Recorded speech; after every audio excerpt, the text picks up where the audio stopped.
If you're not into that, then go and date someone your age so that you guys can argue about doing shit 50-50. But essentially, if you are dating someone who's like in the early to mid 20s and you're a 30-year-old guy, you better be ready to handle at least, the bills for the date and maybe a few other things. Not necessarily that you have to be paying rent or some shit, but... The royal penis is clean, Your Highness. Welcome to the Breakdown Podcast, where I talk about love, sex, and relationships from a guy's perspective, as well as a bunch of other guy shit. The man on the mic is a man whose sickness for the thickness prevents him from skinny dipping. He is also a man who may have included running his mouth to his cardio routine. It is none other than your tall, dark, and mildly handsome man, Sir Denver B. I am back, and we're back. We're back, fellas. For those of y'all that weren't enjoying the previous set of episodes, of which I don't think there's anyone who really hated them or anything, but if you're one of the silent people that wished we go back to this style of episode, I'm back. And we're back to doing them for the next, possibly 12 weeks?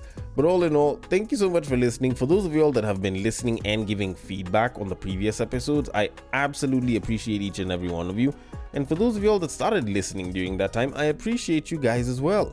And just like the people who have been listening since day one, I have appreciated all of you that get to listen to this podcast.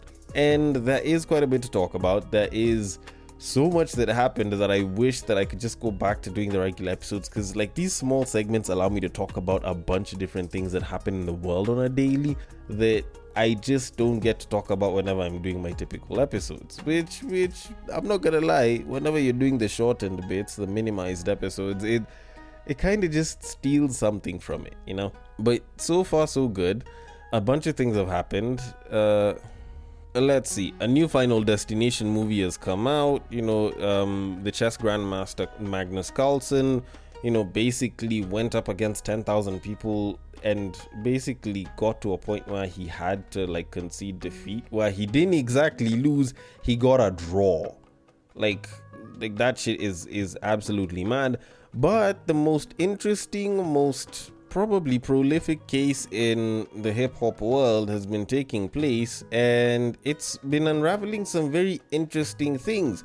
Now, for those of y'all that don't know, I am talking about the Diddy case, the RICO charge that basically got him picked up by the feds, and he's in court right now, and it's been unraveling, and goodness my, I have never gotten to a point where I have listened to a case or listened to a breakdown of stuff that was being done by someone and just gotten somewhere and said, you know what, it's okay, I don't need to hear the rest of it.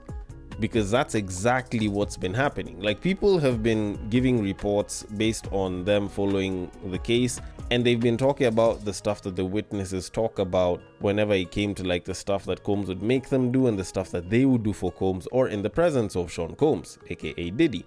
And you listen to just some of the stories and you realize that you thought that your kinks would make you insecure because they seem a little bit weird. Then you just listen to Diddy's shit and suddenly it's you know what?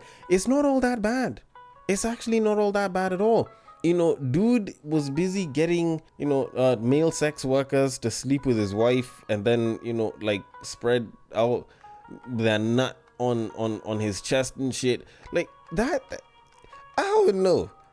The moment I heard that one, I was you know what? It's okay. It's cool. I don't need to hear anything else.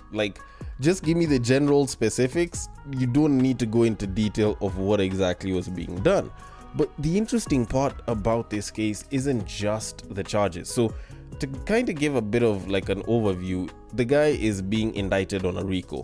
Now, a RICO is essentially sort of a combination of multiple crimes that is usually given to someone that they believe has been carrying out those crimes using some sort of enterprise, which includes, for example, money, as well as personnel, as well as foot soldiers and shit, or something, this, that, and the other related to that.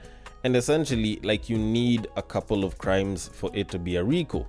And I'm not entirely sure on this detail, so you can probably just check it. But if I'm not wrong, it should be racketeering, trafficking, possession and distribution of narcotics, and I think also prostitution or sex trafficking or something of the sort, as well as violence and you could also throw in arson there. I think that's the list of charges. Maybe I might have skimmed over some. Maybe I didn't entirely get the details. Either way, you can just have a look at it yourself. But essentially, for you to actually be charged with a RICO, you need to have fulfilled, I think it's at least 2 of those crimes and have some sort of an enterprise. Of which Diddy is being accused, and like you listen to this shit, and it's like almost all of them. It's like 5 or 6 of those things, because there are like 7 or 8 different crimes that would kind of classify it as a RICO, and dude is fulfilling like 6 of them and they only need like 2. So it's been pretty interesting. But the thing that I've been finding very interesting is how, considering that we're only probably about a week or 2 down as of the time of this recording, like everyone is kind of just looking at it and they're like, oh no, this isn't a RICO, this is just a domestic violence case, and Cassie is playing the perfect victim.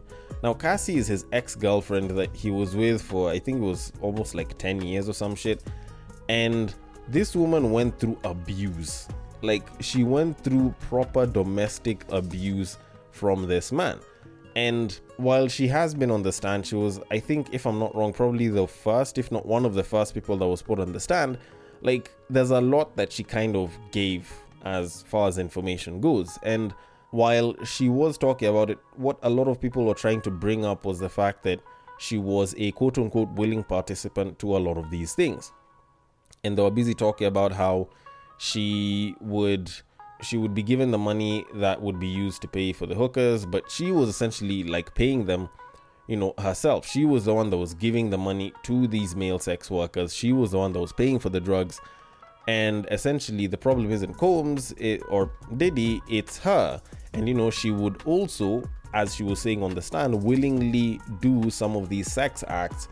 And by that reasoning, some people were saying that, you know, she was just playing victim, and it's not that she was actually like an aggrieved party here. But then they forget that, one, there was video evidence of her being beaten up when she was trying to run away from Sean Combs. Mans literally went off on her and like bashed her in while they were in a hotel, and there's video evidence of this, and it was presented to court. But also testimonies from multiple other people that would talk about how, you know, Diddy would straight up beat the hell out of this woman just for her saying no. And I think one of them was one of the male sex workers who was busy talking about how there was a time when he had been called over so that he could kind of do his thing with Cassie. So dude is asked, you know, to bang Cassie. Cassie refuses. Diddy beats the living shits out of her and then says, all right, now you can do it with her. And the guy looked at her, and the way she was so beaten up and bruised, he couldn't even get hard. Like, it was that bad. And it was such a, as in, you listen to the stories and they were so bad. So listening to people busy throw a bunch of blame on Cassie, they're like, oh, I don't know, Cassie's the perfect victim. Oh, it's like Cassie's busy chasing a payday. And I'm like, guys, do you guys actually get that this is an abused woman? Like, there's the physical abuse, there's the emotional abuse, but there's also the mental abuse that she probably went through just being with dude, so much so that just for her to avoid getting beaten, she was doing stuff because she wanted to make him happy. So it was willing, but it came after a bunch of abuse. So when I hear people busy talking about how, like, oh, you know, guys have it in for Diddy, oh, it wasn't all that bad, Cassie wanted blah blah and blah, like, I just listen to them and I'm like, y'all have zero understanding on how bad abuse can be.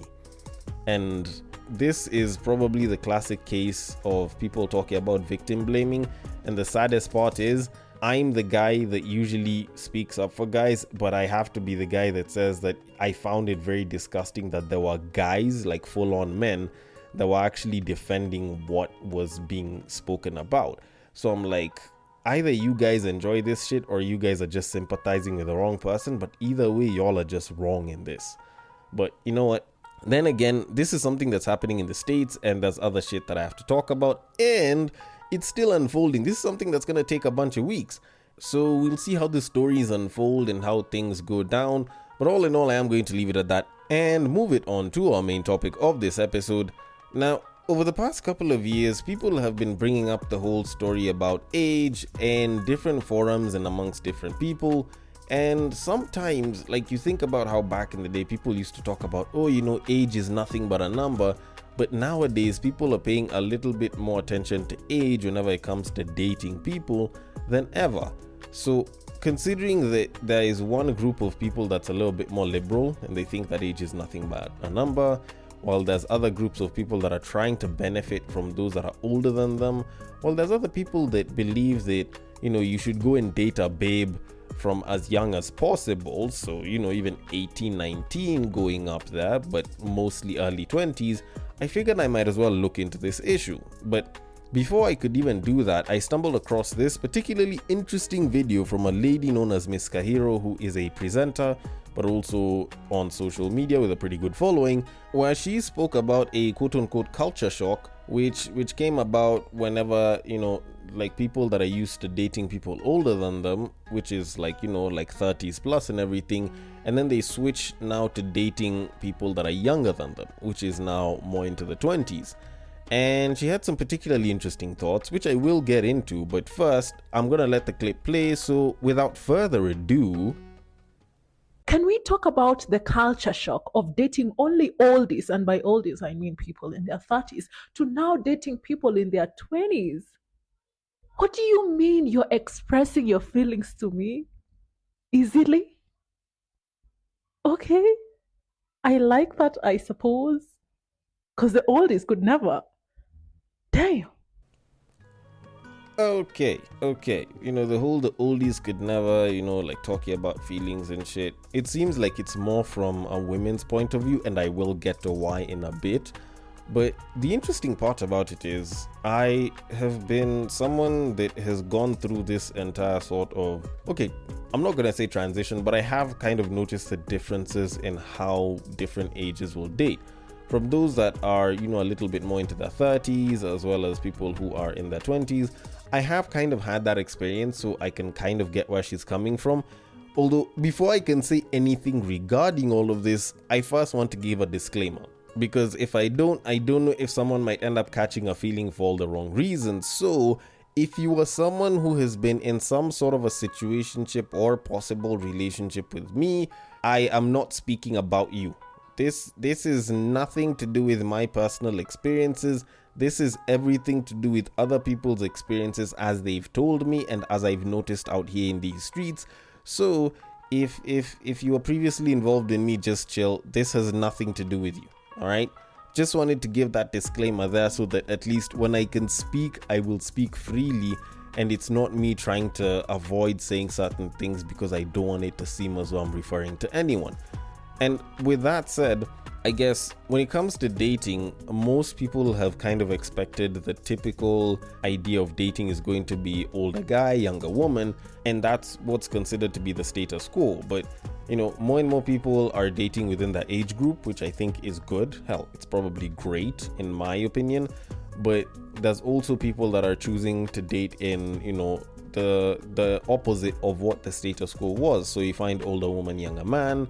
And it has brought some questions. Some guys are for it, some guys are against it. Some people think of it as more of a short-term than a long-term thing. But all in all, I do believe that it is something that needs to be discussed.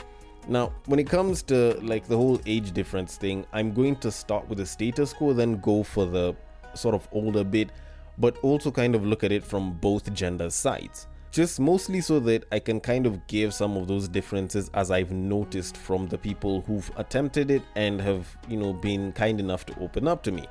So when it comes to the typical dating an older guy, usually how most women kind of describe it is they talk about how the guy could be more mature, or at least is more mature, which, matureness in this sense, I think, is more towards having strength of character, being pretty steadfast, confident, kind of standing on principles and knowing when to put their foot down, which I will probably use as the idea of maturity for the rest of this episode. Otherwise, like when people start talking about maturity, that shit is such a sliding scale with, a variable list of qualities which are quantified just in such a different way. Like, it's one of those abstract things that we really can't say too much shit about. All right, So I'm just gonna go with that definition as my idea of maturity and just hope that it actually holds water for the entire episode, or at least this particular topic in general. So yeah, they do talk about, being with a guy who's older means they're more mature, or usually means that they're usually more mature. And depending on the age of the woman and also the age of the man, plus just mainly even just like the age gap, you find that there is more of a financial incentive slapped onto it. Now, this is something that is noticed whenever it comes to women in their 20s dating guys in their 30s. Like, the moment you start clocking 30 and above as a guy and you're still trying to date women in like their 20s, especially early to mid, there's a little bit more of a financial incentive that you're required to have. So you find more often than not, like, those guys will be the ones to kind of have to pay for stuff. So something as simple as, paying for the date is sort of expected. It's sort of par for the course. And it's just mainly because you have to provide that added incentive. Otherwise, you're basically also competing on roughly about the same level as guys that are within her age bracket as well. But, I could be wrong about that. But, it is something that I do tend to notice quite a bit. And I think that's mostly it. There are some women who also claim that the older guys could also be particularly immature, but that's mostly for guys that are much older, say like 35 and above. They aren't married, they aren't dating, and they haven't made a lot of the quote-unquote changes or improvements or advancements in life on like a much more mental level. So they have roughly about the same exact talking points as someone who's still in their 20s or even early 30s. They are basically carrying themselves like someone who's still in that stage. And as such, some women find that is particularly unbearable and despicable from a guy that is much older and should have their shit together and should be a little bit more mature in terms of how they behave, whatever the hell that's supposed to be.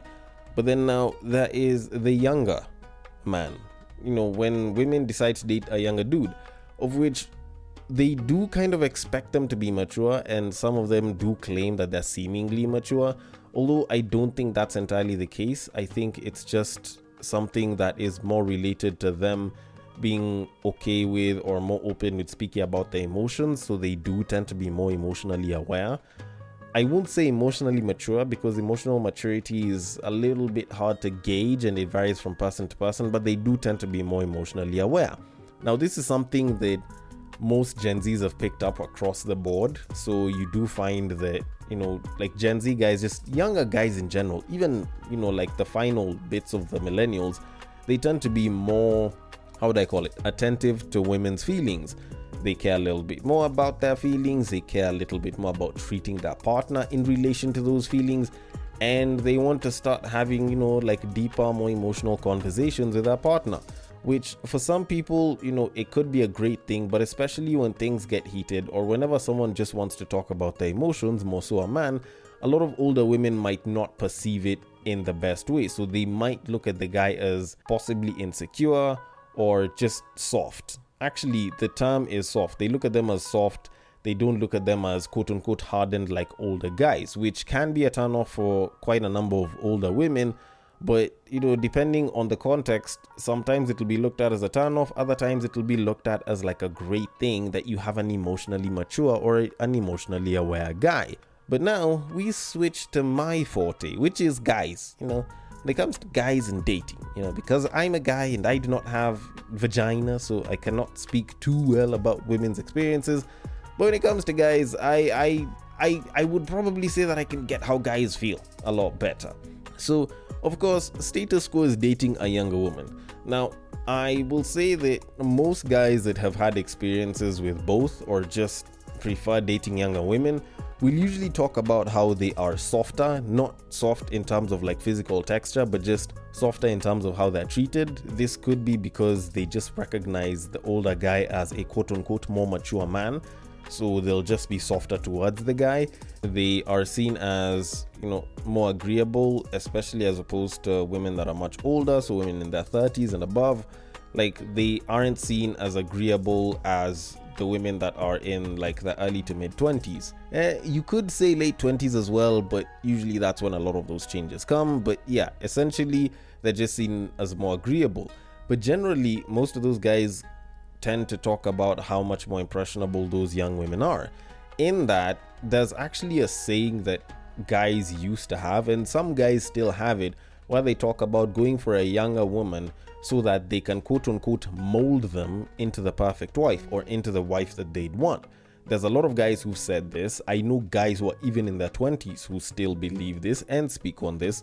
Whether it's true or not is kind of up for debate, but it is something that a lot of guys believe, and it does have some merit in terms of some of the results that are out there. But then now, when it comes to dating older women, the script kind of flips a bit. So I won't speak on them being less agreeable, even though that is something I mentioned earlier, but you do kind of get a lot of bits like that. So you do find that they're a little bit more headstrong. Actually, not even a little bit, they're just more headstrong. They are more sure about themselves. So the chances of an older woman hitting on you versus a younger one, she's most likely going to be older if she's gonna try and make a move. Not that the younger ones don't, but you kind of get my point. And essentially, they are generally more confident and more assertive, just in general. All right, just in general. Then also, they do tend to be a lot more goal oriented, especially when you consider that a lot of millennial girls were basically, I won't say bred to be career women, but they were very, very much pushed into that line by society, by like media and everything. So you do tend to see that quite a bit. But also, they do want a lot more equality. I can't say that that's from like past experiences, but they do want a more equal role in the household, or at least in the relationship. They want to be seen as a partner.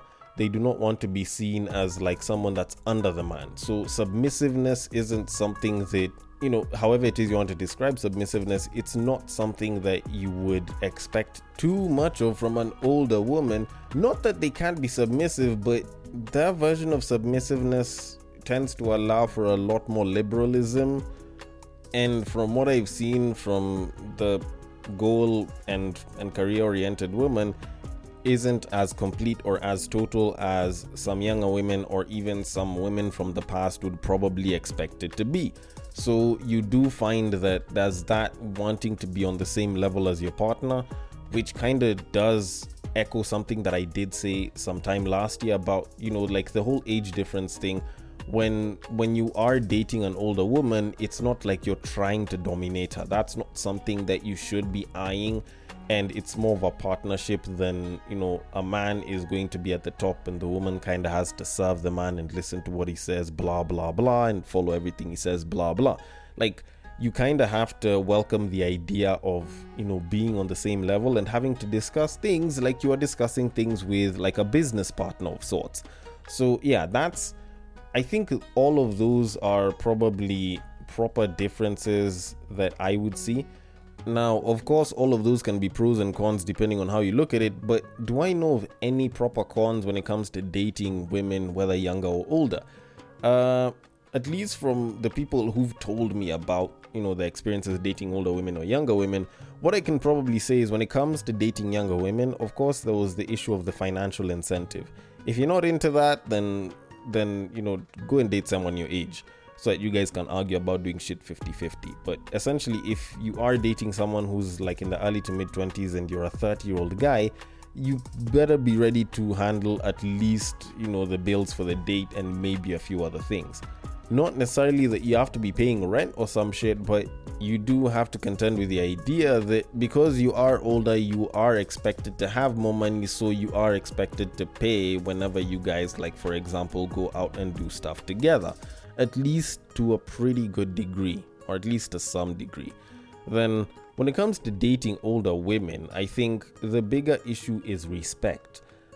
Kind of what I said earlier when I was busy talking about the women and dating younger guys, it's like they kind of might look at you as soft or as immature. And when it comes to dating older women, like the issue of respect does tend to be a pretty big thing. So when it comes to them kind of trying to get that equal partnership share, sometimes respect can go out the window, and it's something that isn't very liked by a lot of guys. A lot of guys are very big on loyalty, peace, and respect. If the respect for the guy isn't there, then usually you find that the relationship isn't all that great for the both of you. Like, even though you could argue that it could be good, but at the end of it, you find that it's just not as good as it could be, and it's not as great just because the guy just doesn't feel as respected. Now, don't get me wrong, like, these cons don't appear across the board for every single woman.